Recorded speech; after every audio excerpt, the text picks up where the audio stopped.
Hello বন্ধুরা, সবাইকে স্বাগত জানাই স্টাডি সাকসেস কোচিং সেন্টারে।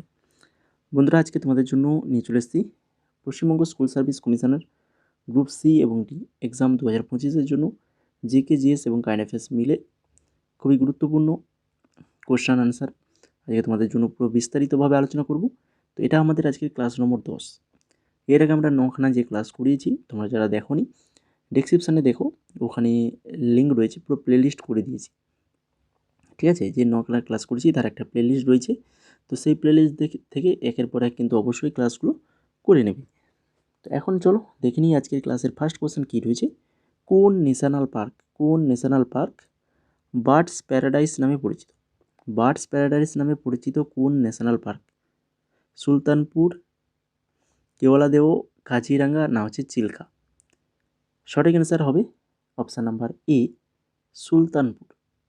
সুলতানপুর হয়ে যাবে এখানে সঠিক আনসার।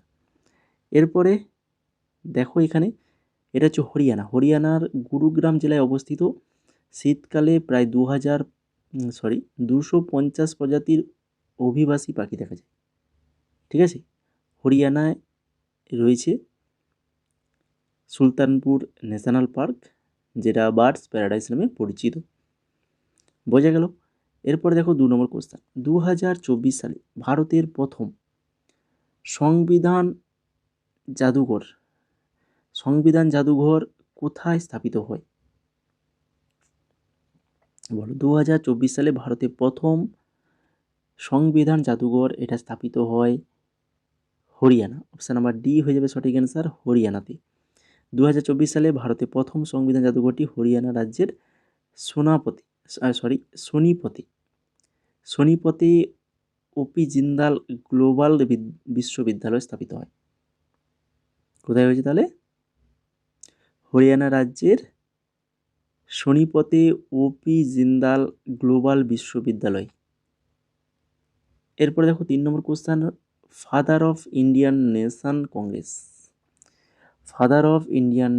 কংগ্রেস কাকে বলা হয়? Father of Indian National Congress কাকে বলা হয়? সঠিক answer option number B, A O হিউমকে বলা হয় father of Indian National Congress. 1885 সালে 28শে ডিসেম্বর ভারতীয় জাতীয় কংগ্রেস বোম্বেতে গোকুলদাস তেজপাল সংস্কৃত কলেজে 72 জন প্রতিনিধি উপস্থিত নিয়ে প্রতিষ্ঠিত হয়। এটির প্রতিষ্ঠাতা ছিলেন কে? অ্যালান অক্টাভিয়ান হিউম বা এ ও হিউম। এটি বোম্বাইতে প্রতিষ্ঠিত হয়েছিল। স্থানটা অবশ্যই মনে রাখো। এরপরে দেখো 4 নম্বর কোশ্চেন। বার্ডম্যান অফ ইন্ডিয়া নামে কে পরিচিত? বার্ডম্যান অফ ইন্ডিয়া নামে পরিচিত হচ্ছেন Salim Ali. Option number B সঠিক অ্যান্সার, সেলিম আলী ভারতের বিখ্যাত পক্ষী বিজ্ঞানী। তাঁর লেখা the book of Indian birds বিশ্ববিখ্যাত। বোম্বে ন্যাচারাল হিস্ট্রি সোসাইটির সঙ্গে যুক্ত ছিলেন। এরপরে দেখো 5 নম্বর। আর তোমরা যারা এখনও ক্লাসটাকে লাইক করোনি, যদি ভালো লেগে থাকে পরবর্তী এই ধরনের ক্লাস যদি পেতে চাও, তাহলে অবশ্যই আমাদের ক্লাসটাকে লাইক এবং কেমন লাগছে সেটা কমেন্টের মাধ্যমে জানাবে। এবং চ্যানেলটা যদি না সাবস্ক্রাইব করে থাকো, যদি নতুন হয়ে থাকো, তো অবশ্যই চ্যানেলটাকে সাবস্ক্রাইব করে ফেলো। তোমাদের এক্সামের আগে পর্যন্ত আমরা কিন্তু এইভাবেই তোমাদেরকে ক্লাস দিয়ে যাব। 5 নম্বর কোশ্চেন দেখো। ভারতের প্রথম হোয়াইট টাইগার অর্থাৎ সাদা বাঘ সাফারি কোন রাজ্যে চালু হয়েছে? ভারতের প্রথম হোয়াইট টাইগার সাফারি এটা চালু হয়েছে মধ্যপ্রদেশ। কোন রাজ্য? মধ্যপ্রদেশ রাজ্য। বিশ্বের প্রথম হোয়াইট টাইগার সাফারি সম্প্রতি মধ্যপ্রদেশে সাতনা জেলার মুকুন্দপুরে জনসাধারণের জন্য উন্মুক্ত করা হয়েছে। 6 নম্বর question. Silent Valley National Park এটা কোথায় রয়েছে? সাইল্যান্ড ভ্যালি ন্যাশনাল পার্ক এটা কোথায় রয়েছে? কর্ণাটক, কেরালা, তামিলনাড়ু না অন্ধ্রপ্রদেশ? সঠিক অ্যান্সার অপশান নাম্বার বি, কেরালাতে রয়েছে সাইল্যান্ড ভ্যালি ন্যাশনাল পার্ক। এই সাইল্যান্ড ভ্যালি ন্যাশনাল পার্ক এটা হচ্ছে নীলগিরি পাহাড়ে অবস্থিত। কোথায় রয়েছে? নীলগিরি পাহাড়। লায়ন লায়ন ট্রেড মাকাক এর জন্য বিখ্যাত। 1984 সালে ন্যাশনাল পার্ক ঘোষিত হয়। কবে? 1984 সালে। 7 নম্বর, আন্তর্জাতিক অলিম্পিক কমিটি IOCর প্রথম মহিলা সভাপতি হিসেবে নির্বাচিত হয়েছেন কে? আন্তর্জাতিক অলিম্পিক কমিটির প্রথম মহিলা সভাপতি হিসেবে নির্বাচিত হয়েছেন, তিনি হচ্ছেন Kirsty Coventry. Kirsty Coventry, option number A হয়ে যাবে এখানে সঠিক অ্যান্সার। আন্তর্জাতিক অলিম্পিক কমিটি প্রথম মহিলা সভাপতি ছিলেন, ইনি হচ্ছেন জিম্বাবুয়ের, অবশ্যই জায়গাটা মানে জিম্বাবুয়ের ক্রিস্টি কোভেন্ট্রি। 8 নম্বর দেখো, বান্ধবগড় জাতীয় উদ্যান কোথায় রয়েছে? বান্ধবগড় জাতীয় উদ্যান এটা কোথায় অবস্থিত? তো এটা রয়েছে হচ্ছে মধ্যপ্রদেশে রয়েছে। বান্ধবগড় জাতীয় উদ্যান ভারতের সর্বোচ্চ বাঘ ঘনত্ব বিশিষ্ট জাতীয় উদ্যান। একসময় রেওয়া বাজাদের শিকার ক্ষেত্র ছিল।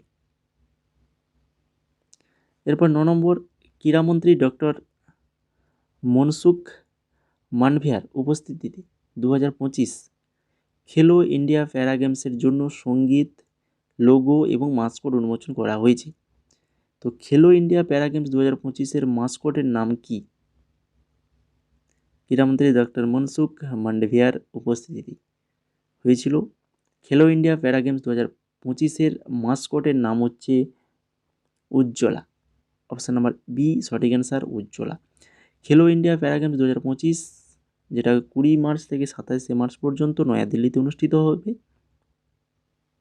হয়ে গেছে। ক্রীড়াবিদ এবং ভক্তদের অনুপ্রাণিত করার জন্য অনুষ্ঠানের সঙ্গীত হলো খেলেগা খেলেগা মেরা ইন্ডিয়া, জিতেগা জিতেগা মেরা ইন্ডিয়া। এই মাস্কটটির নাম উজ্জ্বলা, যা গৃহপালিত চড়ুই দ্বারা অনুপ্রাণিত, যা অধ্যাবসায় এবং স্থিতিস্থাপকতার প্রতীক। প্রতিযোগিতাটি 3টা স্থানে অনুষ্ঠিত হয়েছিল: জওয়াহরলাল নেহরু স্টেডিয়াম, ইন্দিরা গান্ধী স্টেডিয়াম আর ডক্টর করণজিৎ সিং শুটিং রেঞ্জে হয়েছিল এটা। এরপর দেখো 10 নম্বর, গান্ধীজির রাজনৈতিক গুরু কে ছিলেন? দেখো অবশ্যই খেয়াল রাখবে, রাজনৈতিক গুরু কিন্তু এখানে বলেছে। তো রাজনৈতিক যদি গুরু বলে তাহলে তোমরা কিন্তু অবশ্যই গোপাল কৃষ্ণ গোখলে লিখবে। অপশান নাম্বার এ হয়ে যাবে সঠিক অ্যান্সার, গোপাল কৃষ্ণ গোখলে। এছাড়া দেখো রাজনৈতিক গুরু গোপাল কৃষ্ণ গোখলে, আর হচ্ছে আধ্যাত্মিক গুরু তিনি হচ্ছেন কি শ্রীমদ রামচন্দ্র, আর দার্শনিক গুরু হচ্ছেন লিও টলস্টয়। এরপরে দেখো পরবর্তী কোশ্চেনে যাওয়ার আগে তোমাদেরকে বলি, তোমরা যারা এই গ্রুপ সিডি এক্সাম দেবে তো তোমাদের জন্যই আমরা একটা জিকের পিডিএফ বানিয়েছি, ঠিক আছে, যেখানে তোমাদের সমস্ত জিকে কভার করে দেওয়া হবে। বিশেষ করে আমাদের এই যে পিডিএফটা রয়েছে এখানে 1999 থেকে 2025 আমাদের ওয়েস্ট বেঙ্গলে যে এক্সাম হয়েছিল, ওয়েস্ট বেঙ্গলে সেই WBPSCর আন্ডারে হোক বা West Bengal police, Kolkata police বা আমাদের WBSSC, তো তার প্রিভিয়াস ইয়ারের কোশ্চেন আনসার রয়েছে উইথ এক্সট্রা ডিটেলস এবং অধ্যায় ভিত্তিক, এবং তার সঙ্গে আরও গুরুত্বপূর্ণ ইম্পর্ট্যান্ট কোশ্চেন কিন্তু এর মধ্যে রাখা হয়েছে একদম অধ্যায় ভিত্তিকভাবে পাঠ করে। তাছাড়া রয়েছে কারেন্ট অ্যাফেয়ার্স 2024-25, 2024-এর ফুল এবং 25-এরও ফুল আমরা দিয়ে দেবো। এই পিডিএফের মধ্যে পুরোটা নেই, পাঠ করে দেওয়া আছে। এছাড়া রিসেন্ট নোবেল পুরস্কার সেটাও আমি দিয়ে দিয়েছি, বর্তমানে কে কোন পদে রয়েছে এগুলোরও পিডিএফ কিন্তু আমরা আমাদের গ্রুপে দিয়ে দিয়েছি, ঠিক আছে। তোমাদের জন্য একটা গ্রুপ বানানো হয়েছে, তোমরা আমাদের যে স্ক্রিনে হোয়াটসঅ্যাপ নাম্বার দেখছো এই হোয়াটসঅ্যাপ নাম্বারে মাত্র 49 টাকা, যদি 49 টাকা পেমেন্ট করে স্ক্রিনশট পাঠাও তাহলে তোমাদেরকে ওই গ্রুপে অ্যাড করে দেওয়া। ওই গ্রুপ থেকে তোমরা কিন্তু সমস্ত পিডিএফগুলো কালেক্ট করে নিতে পারবে এবং সেগুলো প্রিন্ট আউটও করতে পারবে, ঠিক আছে। মাত্র 49 টাকা রাখা হয়েছে, যেখানে 8200 প্লাস প্রশ্ন উত্তর শুধু এই পিডিএফের মধ্যে পাচ্ছ। এছাড়া আরও অন্যান্য যে কারেন্ট অ্যাফেয়ার্সের পিডিএফগুলো রয়েছে, এখানে এই পিডিএফের মধ্যে তোমরা কারেন্ট অ্যাফেয়ার্স পাবে 3698টা, ঠিক আছে, এই পিডিএফটার মধ্যে। এছাড়া আরও এক্সট্রা কারেন্ট অ্যাফেয়ার্স রয়েছে, সেপ্টেম্বর পর্যন্ত কারেন্ট অ্যাফেয়ার্স তোমাদেরকে দিয়েছি। আর পরবর্তী যে কারেন্ট অ্যাফেয়ার্সগুলো এগুলোও তোমাদেরকে আমরা ওই গ্রুপে পরপর দিয়ে দেবো। যদি নিতে চাও তো অবশ্যই হোয়াটসঅ্যাপ নাম্বার রয়েছে, ওই হোয়াটসঅ্যাপ নাম্বারে মেসেজ করো। আর যদি ক্লাসটা তোমাদের এতক্ষণ ভালো লেগে থাকে তো অবশ্যই বলবো ক্লাসটা লাইক করে ফেলো। এরপরে আমরা পরবর্তী কোশ্চেনে যাচ্ছি, তো অবশ্যই তার আগে ক্লাসটাকে লাইক করে ফেলো, ঠিক আছে। যদি ভালো লেগে থাকে ক্লাসটা লাইক এবং চ্যানেলটাকে সাবস্ক্রাইব করে আমাদের সাথে যুক্ত থাকো। আর টেলিগ্রামে কিন্তু জয়েন হতে ভুলবে না, টেলিগ্রামে তোমরা সমস্ত কিছু আপডেট পেয়ে যাবে, ঠিক আছে। আমাদের এক্সাম রিলেটেড সমস্ত কিছু আপডেট পেয়ে যাবে এবং বিভিন্ন ইম্পর্টেন্ট নোটসও আমরা কিন্তু এই টেলিগ্রামে দিয়ে থাকি, তো এখানে অবশ্যই তোমরা জয়েন করে যাও।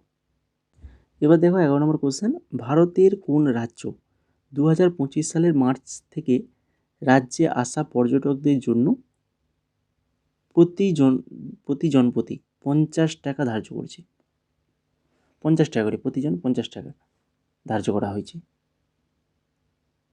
তো সেটা হচ্ছে সিকিম রাজ্য, অপশান নাম্বার এ হয়ে যাবে সঠিক অ্যান্সার। 12 নম্বর কোশ্চেন, ভারতের লৌহ মানব কাকে বলা হয়? ভারতের লৌহ মানব কাকে বলা হয়? সর্দার বল্লভভাই প্যাটেল। সর্দার বল্লভভাই প্যাটেলকে বলা হয় ভারতের লৌহ মানব। ভারতের একীকরণে তার ভূমিকার জন্য তাকে আয়রন ম্যান অফ ইন্ডিয়া বলা হয়। আর ইনি কিন্তু আমাদের ভারতের প্রথম উপপ্রধানমন্ত্রী এবং স্বরাষ্ট্রমন্ত্রী। ভালো করে মনে রাখো, সর্দার বল্লভভাই প্যাটেল যিনি আমাদের প্রথম উপপ্রধানমন্ত্রী এবং স্বরাষ্ট্রমন্ত্রী ছিলেন। বোঝা গেল?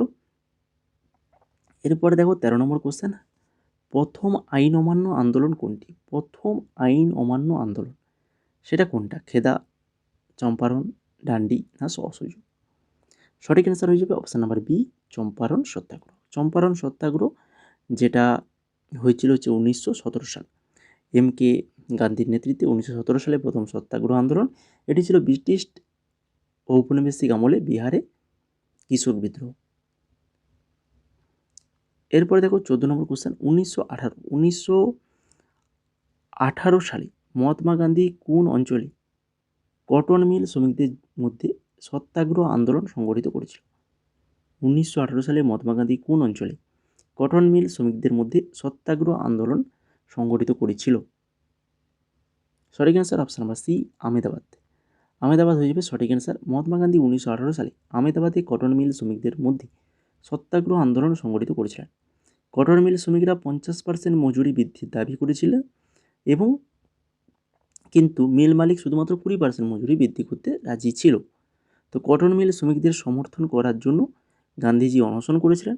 সত্যাগ্রহের ফল হলো ধর্মঘট সফল হয় এবং শ্রমিকরা 35% মজুরি বৃদ্ধি পায়, 35%। ঠিক আছে, মালিকরা 20% দিয়েছিল, শ্রমিকরা চেয়েছিল 50%, সেখানে কত করা হয়েছে? 35% বৃদ্ধি করা হয়েছে। এরপরে দেখো 15 নম্বর কোশ্চেন, প্রবাসী ভারতীয় দিবস NRI দিবস প্রতি বছর কোন তারিখে পালিত হয়? NI দিবস এভাবেই থাকতে পারে কিন্তু, ঠিক আছে। NRI দিবস প্রতি বছর কোন তারিখে পালিত হয়? সঠিক অ্যান্সার অপশান নাম্বার বি, 9ই জানুয়ারি। 9ই জানুয়ারি এটা পালিত হয়ে থাকে। প্রবাসী ভারতীয় দিবস NRI দিবস প্রতি বছর 9ই জানুয়ারি পালিত হয়। প্রবাসী ভারতীয় দিবস 2003 সালে প্রথমবারের মতো পালিত হয়েছিল। 15তম প্রবাসী ভারতীয় দিবসের প্রধানমন্ত্রী ছিলেন কে? মরিশাসের প্রধানমন্ত্রী প্রবীন্দ কুমার জগন্নাথ। তো এই ছিল মোট আজকের 15খানা কোশ্চেন, যেখানে খুবই ইম্পর্টেন্ট কোশ্চেনগুলো রাখা হয়েছে, যেগুলো পরীক্ষায় আসার মতো কোশ্চেন। তো যদি তোমাদের কোশ্চেনগুলো ভালো লেগে থাকে, ক্লাসটা ভালো লেগে থাকে, এক্সট্রা ডিটেলস দিয়ে যদি এইভাবে ক্লাসটা যদি আরও ভালো লেগে থাকে, তাহলে অবশ্যই বলবো ক্লাসটাকে লাইক করো, বন্ধুদের মধ্যে শেয়ার করো এবং চ্যানেলে যদি নতুন হয়ে থাকো তো অবশ্যই চ্যানেলটাকে সাবস্ক্রাইব করে আমাদের সাথে যুক্ত থাকো। এই ধরনের ক্লাস তোমরা কিন্তু পাবে আমাদের চ্যানেলে। ঠিক আছে, আমাদের রেগুলার জিকে ক্লাস হয়। আমাদের জিকে ক্লাস যে ক্লাসগুলো রেগুলার হয়, প্রত্যেক দিনের ক্লাস দেখবে। কোন এক্সামের জন্য সেটা দেখার দরকার নেই, ক্লাসগুলো দেখবে, কোশ্চেন আনসারগুলো দেখবে। প্রত্যেকটা কোশ্চেন আনসার আমরা বিস্তারিতভাবে আলোচনা করি। জিকে মানেই তোমরা যে কোনো জিকে, তোমাদের কিন্তু প্রত্যেকটা জিকে কিন্তু ভালো করে তোমাদেরকে জানিয়ে রাখতে হবে। ঠিক আছে, তো তোমাদের এক্সামের জন্য তো আমরা ওই PDF বানিয়েছি, যেটা 49 টাকায় জিকে ইবুক তোমরা পেয়ে যাবে। এছাড়া আমাদের আরও PDF অ্যাভেলেবল রয়েছে। SSC MTS বলো, SSC স্টেনো, SSC CHSL, এই সকল এক্সামের জন্য PDF রয়েছে। RRB NTPCরও এক্সামের জন্য PDF রয়েছে। তো এই সকল PDF তোমরা যদি নিতে চাও তো আমাদের হোয়াটসঅ্যাপ নাম্বার রয়েছে, যে হোয়াটসঅ্যাপ নাম্বার তোমাদেরকে আগেই বলেছি, 6294528484, এই হোয়াটসঅ্যাপ নাম্বারে মেসেজ করো। ঠিক আছে, আর এই জিকে বুকটা যদি তোমরা নিতে চাও তো 49 টাকা পেমেন্ট করে দাও বা আমাদের হোয়াটসঅ্যাপে মেসেজ করো, ওখানে আমরা পেমেন্ট কীভাবে করবে সেটা বলে দেবো। বা এই নাম্বার থেকে তোমরা পেমেন্ট করে স্ক্রিনশট পাঠিয়ে দেবে, হোয়াটসঅ্যাপে পাঠিয়ে দিলেই তোমাদেরকে PDFগুলো দিয়ে দেওয়া হবে। অর্থাৎ আমাদের যে গ্রুপ বানিয়েছি আমরা টেলিগ্রামে, তো সেই টেলিগ্রাম গ্রুপে তোমাদেরকে অ্যাড করে দেওয়া হবে, ওখান থেকে PDFগুলো কালেক্ট করে নিতে পারবে। বুঝে গেল?